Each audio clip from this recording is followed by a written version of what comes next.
Okay, welcome to the April 18th Thursday chat. We have a short list of announcements and one presentation before we get to that. So Jim Harrison, you're first. You have to unmute. I'll do it. Now you're all set. Start again. Okay. Thank you, Jerry, and good afternoon, everyone. I'm Jim Harrison, speaking on behalf of the Appreciation Fund Committee. I'm here to remind you that the spring fundraising drive for the Appreciation Fund is now underway. One of the things that makes Newbridge such a wonderful place to live is the array of services that we receive from a large dedicated staff of employees. Every day, they're here doing the hard work that is required to meet our needs. And they provide food services, cleaning, transportation, security, programming, reception, and many other services. The meaning of the Appreciation Fund to those who benefit from it is illustrated in a brief video that I'm now going to ask Faye to play.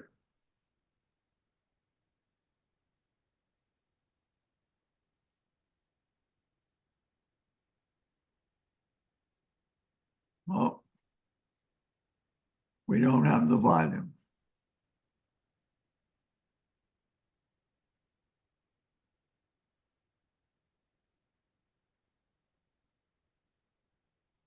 Take it back, Faye, and increase the volume.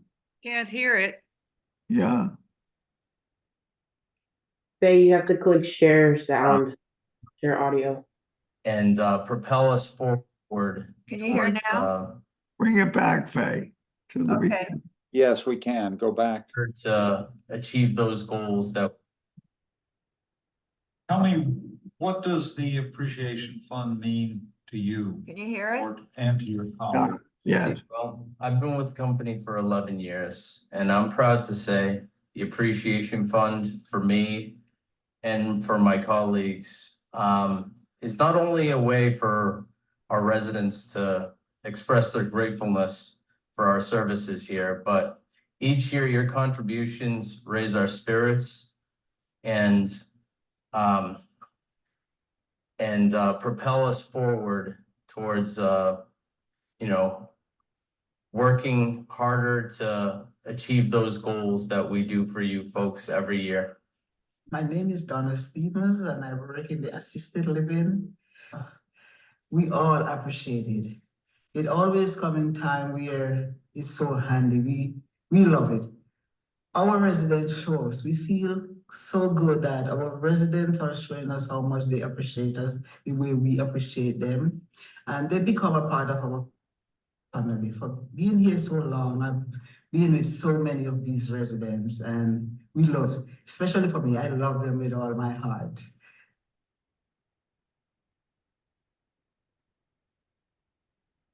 Thank you, Faye. You're welcome.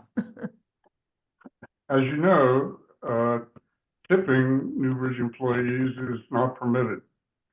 So the Appreciation Fund is our way of expressing our appreciation for their dedicated efforts. Twice a year, each hourly employee receives a check from the Appreciation Fund based on the number of hours worked during the previous 6 months. It's our way of saying we appreciate everything they do on our behalf. If you have already made your contribution, thank you for your generosity. If you haven't yet done so, we hope you will make a generous contribution to the Appreciation Fund today, while this reminder is still fresh in mind. And if you're a new resident and have questions about the Appreciation Fund, I invite you to call me at my extension 43322 or stop by my apartment and I'd be happy to address those concerns. Thank you so much. Thanks, Jim. And now Barbara Goldstein. Thank you, Jerry.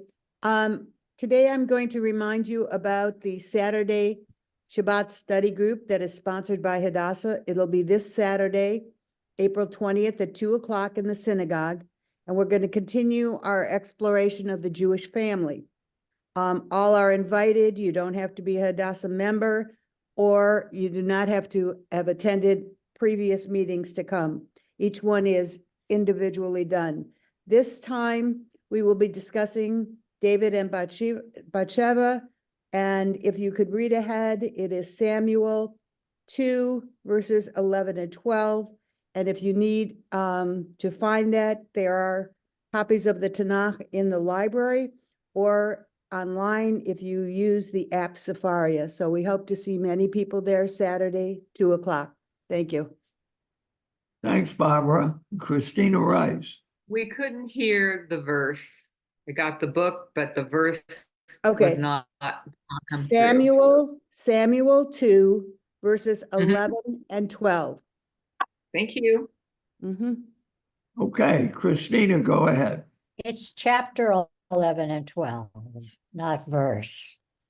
Got it. Well, it's fine, whatever. Okay, let's move on. Hi, everybody. So first, I just wanted to say thank you to everyone that has taken the resident satisfaction survey. To date, we have 241 surveys completed, which is 75% of the IL community, which was our goal. So we've reached our goal, which is amazing. However, we'd still like to get closer to 100%. Ideally, 100% is what we're looking for. So the survey was originally supposed to end this Sunday. However, they're going to extend it another few days. It's going to go until Friday, April 26th, end of day. So if you haven't done your survey yet, there's still plenty of time. Tomorrow, we're going to be offering our last help session. It'll be at the fireplace at 10:30 a.m. to 11:30 a.m. And then after that, if you need any help, you can still reach out to me directly, and I'm happy to assist you in any way, shape, or form. So again, thank you for filling out your surveys. And if you haven't done so, please do so. Thank you so much. Thank you. So there are a lot of things that go on in Hebrew Senior Life that a lot of us don't know anything about. And we're going to hear for just a few moments about the Healthy Aging Initiative of the Marcus Institute. And Kaylin Shu will be taking the lead. She's a master's of epidemiology student with a focus on aging at Harvard School of Public Health. And she works on the Healthy Aging Initiative as well as some other projects with the Marcus Institute. She's going to share some tips about stress resilience as a follow-up to a newsletter that I haven't seen that came Friday. So go ahead, Kaylin. You have to unmute. I know. Oh, thank you, Justin. Hello, everyone. I'm Kaylin. Thank you, Justin, for the intro. So I'm just here today to introduce the Healthy Aging Initiative at Hebrew Senior Life, Marcus Institute for Aging Research. We do research on risk factors and how do they influence our life at a later stage, and how can we prevent a lot of diseases. I'm going to share my screen and share a tip that we study, and we would like to recommend it to you all. For those who have seen the newsletter that came last Friday, we recommend everyone to try take deep breaths when you feel stressed, or anytime when you get a chance, because they not only help with increase your resilience to stress, but it also comes with a lot of additional health benefits, such as increasing the oxygen level in your bloodstream, as well as increase the strength and resilience of your muscle as well. So we all know how to breathe. So one of the tip in the deep breathing is that once you inhale, you need to do it slowly, and remember to hold it for a couple seconds before you breathe it out. So not like normal breathing, you do it unconsciously. Try to consciously slow down the process and hold it for a couple seconds. So we take in the oxygen and we breathe in, and that will increase our resilience mentally and physically. And we'd like you all to try practice at any time, anywhere. We'll keep having a quick health tip coming in the next couple weeks in the newsletter, and we welcome you to take a really quick survey or quiz coming in the next week to see how much you know the knowledge. And if you get it right, you have the chance to win the swag from Healthy Aging Initiative study, and we would love you all to try the tips that we offer and, you know, live a healthy and happy life at Hebrew Senior Life. Thank That's you. all. If you have any questions, feel free to ask about me, about Healthy Aging Initiative or the tip. I'll be here in the meeting for the next month as well, so you'll see me around. Okay, well, we'll take down the screen, if you will. Yes. Okay, we'll see if there are any other questions. I think there was a question on the other screen. I don't see it now. Any questions? Marsha? I think Marsha has a question. Then Marsha Vanicelli. I thought I saw your name. Thanks, yeah. I actually did my survey and then I realized there was some other comments I wanted to put on them. Is there any way to do that now that the survey is turned in? Unfortunately, once you submit the survey, there is no way to go back into it. We are trying to figure out what the next steps will be post-survey. I'm sure we'll have some sort of feedback session. So my suggestion is for right now to kind of just keep a log of them, and then we can get them from you at some point. But there is no way to go back into the survey to edit it once you've hit complete, is the short answer. Okay, any other questions on any subject so far? All right, we're ready for you, Matt. Thank you, Caitlin. Thank you. All right, terrific. Thanks, Caitlin. That's great that you're bringing this awesome information to us. The newsletter that went out last week was at the bottom of my note to the community. So that's where you got to find it. It wasn't specifically from the Healthy and Aging Initiative. So I'm going to try to include some of those tidbits each month, just so we can share some of the research that's happening and put it in play here within the community. So for those of you that have called me since Tuesday, you may have noticed a new old voice on the phone, which is Lynette. Lynette's back. She has returned from her maternity leave, and we're absolutely thrilled to have her back. And it's like she never left. She's doing a great job. At the same time, I am just so appreciative to Kendall, who has filled that role incredibly well during Lynette's leave. So Kendall will be here with us through tomorrow. She's exploring some other opportunities here at HSL. We'd love to keep her. And she's just done an exceptional job. At the same time, when you call Lynette, welcome her back. So we're all very, very excited to have her back. Along well wishes, I'd like to also wish you all a wonderful Passover. I hope it's just a tremendous and meaningful week. The team here has been working really hard, particularly getting the kitchen ready and making sure that we have a wonderful seders and that the services are set up beautifully. If anybody needs anything during the week, we are here. We're going to be intentionally quiet in the background. It's not necessarily business as usual for us, but we are here if you need us. And I just wanted to let you know that. Some great news. We have got a date for a vaccination clinic on site from Dedham Pharmacy, and that will be May 1st. It's going to take place in the fitness center in the back studio area, and Community Life will put out a lot more information about not only the when and where, but how to sign up and everything you need to do in advance. So that is finally some good news. That's right around the corner. Right after the holiday, we'll be able to do the vaccination clinic. I'm just going to pause for a moment for any questions because I just hit 3 things rather quickly. Abby, do you want to ask your question now? Wait a minute, I'll unmute you. Hold it. Okay, can you hear me now? Yep. Hi. Okay, thank you for that, because we've all been talking about the vaccinations and things that we need. For instance, what's happening with measles? That's the new one out there. And then we also have shingles. Now, I know some people have had the shingles shot and some haven't, and there is things that happen to you after you take them. Is Newbridge going to follow up with the shingles shots? Right now, there's no plan for us to have shingles shots offered in a mass vaccination setting, like the way that we did with the COVID-19 vaccine. The recommendation is for you to talk to your primary care physician. The reason being is it's not necessarily recommended for everybody.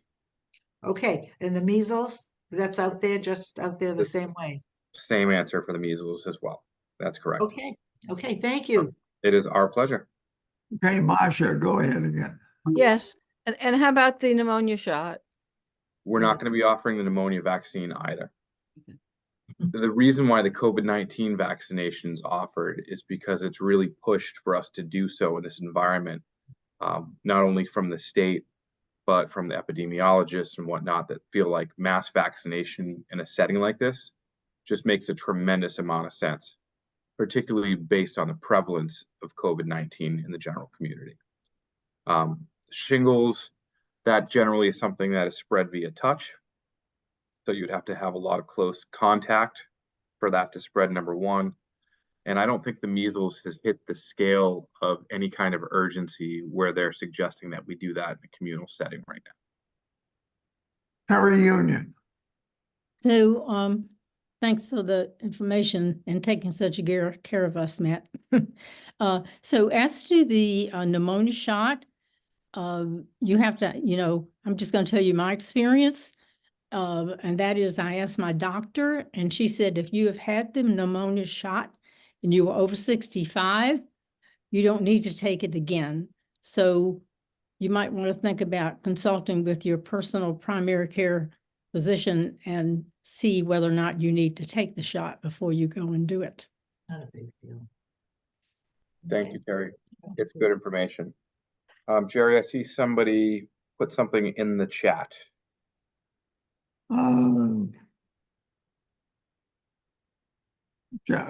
Bob Weinstein wants to ask you a question. Okay. Matt, it doesn't relate to the shots, but some of us have planted peas in our gardens, and there's no water. And last year that we got water from the president's house, and this year there's no water. And how can we water our plants? I'm gonna ask if Fernando's on right now. Fernando, do you have a date for turning on the water? We need it Yeah, now. we'll have the water up I plan on having it up by the middle to end of next week. Because I gotta run a hose up to the president. What do we do until then, Fernando? It's raining. It is raining. Oh, thanks. Spawn insane in a day of rain, Matt. Jerry. Just so Only I everybody can knows, control the rain. Faithless gang, go ahead, and then Roz Holt. So I'm going to go back to the shots, and that is, if you've had a shot within the last, say, 4 months, should you get another one? At what point do you get another one? Because I could not do it the last time we did it as a whole, so that, which is now longer than that, but mine was done about 4 months ago. So I'm going to invite our tremendous Associate Executive Director / RN, Jess Coleman. If you have any response to this, that would be very helpful. Thanks, Matt. Yeah, so Terry, they usually say to wait about three to 6 months. So I would say that you're probably good, but you might just want to double check with your physician. And I believe, and this would need to be confirmed, the same goes if you've had COVID. They say you shouldn't have the vaccine until I think 3 months post-COVID. True math, it's 90 days. 90 days, yeah. Okay. Thank you, Jess. Sorry to put you on the spot, but Okay, and right in your wheelhouse. Roz Holt, go ahead.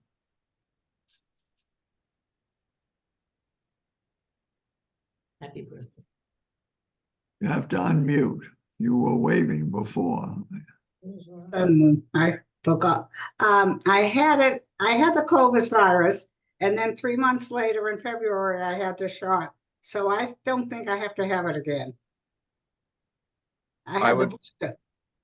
I would ask your physician. I just make a call and just confirm. I'm pretty sure they told me at Dedham Pharmacy that I don't have to have it.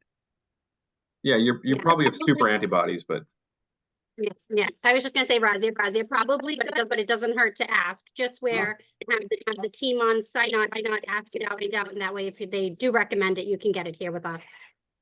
I'll check with my doctor. thank you for asking, Roz. That's a good question. I have a couple once in a while. Well, we're here for you when you do. We've taken I'm going to switch gears on everybody quickly, and we can come back to COVID questions if anybody has some. But we've taken a pretty steady stance on parking over the last week, particularly private aids and people parking where they shouldn't be parking around the campus. A request to all of you with private aids: they should not be parking in the community center lot. They should be parking up in the P1 parking lot and using the on-demand shuttle service. It's incredibly challenging when people are parking in the community center lot when they shouldn't be. And the reason being is those spots are for all of you. And those are for your family when your family come to visit. Some employees park there. The employees that park there have parking passes to park there. So nobody without a parking pass or not a resident should be parking there unless they're a visitor coming in.